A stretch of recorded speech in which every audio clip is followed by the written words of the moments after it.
मित्रांनो, आज आपण नळणी या ठिकाणी दारासिंग भाऊ राजपूत यांच्या शेतामध्ये आलो आहोत। यांना या परिसरात मुळात अद्रक किंग म्हणून ओळखलं जातं, कारण की यांची अद्रक यावर्षी आपण आतापर्यंत ठेवली होती।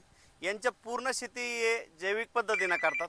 त्यांना आपण वेगवेगळ्या प्रकारच्या बॅक्टेरिया असेल ज्या बुरशीसाठी काम करतात, खूप काही बॅक्टेरिया फर्टिलायझर अटॅक करण्याचं काम करतात, खूप काही बॅक्टेरिया कीटकांवर त्या ठिकाणी बुरशीजन्य रोग निर्माण करून त्या कव्हर करतात।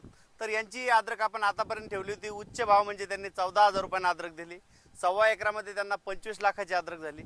तर त्यांनी यावर्षी मिरची लावायचं ठरवलं, पण मुळात त्यांना मिरचीचं काही याच्या अगोदर लागवड केल्यामुळे माहिती नव्हती।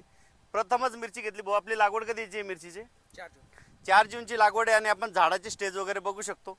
सुरुवातीपासूनच आपण त्यांना चांगल्या फवारण्या व्यवस्थितरित्या, कारण की मिरची हे पीक असं आहे की यावरती खूप काही वेगवेगळ्या प्रकारचे किडी येत राहतात। वातावरणात जसा बदल होतो तशा यावरती किडी बदलत राहतात। जर वातावरण उष्ण असलं तर त्यावेळेस कोळी असेल, पांढरी माशी असेल यांचा प्रादुर्भाव वाढतो।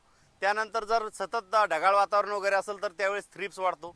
सध्याच्या घडीला ब्लॅक थ्रिप्स सुद्धा खूप मोठ्या प्रमाणात वाढलेला आहे। आपण या ठिकाणी बघू शकतो की यांच्या मिरचीवरती प्रचंड अशा प्रमाणात फुल माल लागलेला आहे आणि यांचा आता सध्याच्या घडीला दुसरा तोडा आहे। या ठिकाणी फुलामध्ये सुद्धा बघू शकतो थ्रिप्स वगैरे नाही। मुळात याचं कारण की हेच की योग्य व्यवस्थापन, योग्य नियोजन। आपण त्यांना पहिल्या ड्रिंचिंगमध्ये दिलं होतं ॲक्टिवा आणि ॲमिग्रीन, त्यानंतर आपण त्यांना 1448 दिलं, त्याच्यानंतर त्यांना 55517 दिलं आणि आता सध्याच्या घडीला आपण त्यांना सम्राट या प्रोडक्टची आपण ड्रिंचिंग देतोय। शेतकरी बंधूंनो, जर आपण मिरची घेत असेल तर मिरचीसाठी वेगवेगळ्या प्रकारच्या किडी येतात, वेगवेगळ्या प्रकारचे रोग येतात। वातावरणानुसार कीड आणि रोग बदलत राहतं।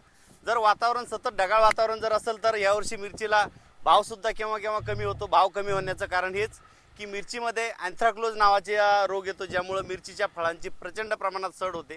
अशा वेळेस आपण मिरचीच्या फळांची सड होऊ नये, अँथ्रॅक्नोजसाठी कोणत्या फवारणी घ्यायला पाहिजेत, पांढरी माशी आली त्यासाठी कोणती फवारणी घ्यायला पाहिजे, थ्रिप्स आला त्यासाठी कोणती फवारणी घ्यायला पाहिजे, याचं पूर्ण शेड्यूल आपण त्यांना व्यवस्थितरित्या स्टेप बाय स्टेप जसं वातावरणात बदल होईल त्यानुसार देत आलो। आणि त्यांची मिरची आज बघू शकतो आपण, सध्याच्या घडीला 4 जूनची लागवड आहे आणि प्रचंड अशा प्रमाणात झाडांची संख्या आपण चौकडे कॅमेरा फिरून दाखवू शकतो।